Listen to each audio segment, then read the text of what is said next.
Hi, I'm the math guy, Steve. Let's talk about factoring.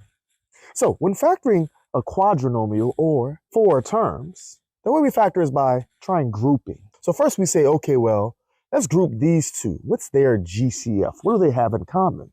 Well, notice they both have an x squared in common. So, we can take an x squared out of each.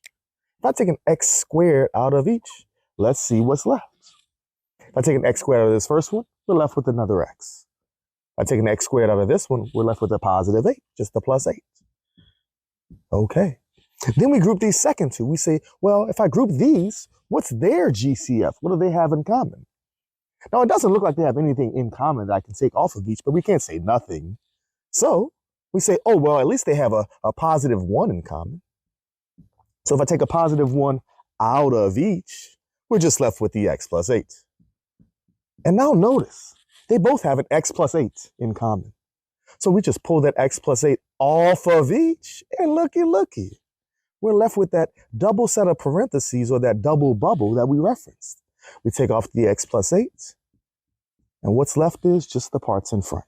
That is the x squared and the plus 1. And there we go. So we factored this quadrinomial. Now, we're all done. Don't forget, we can check it. The way we check it is by multiplying this out, or for you. You know, what you put on your baked potato? Yeah. So let's try it. Okay, let's check. X plus 8 times x squared plus 1. If I FOIL this, let's see what we get. X times x squared. That's an x cubed. Okay, we're starting off good. Okay, x times 1.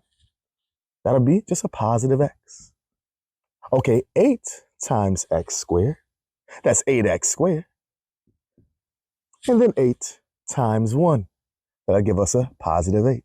And notice those are the exact same terms that we started with. We can rearrange them if we needed to.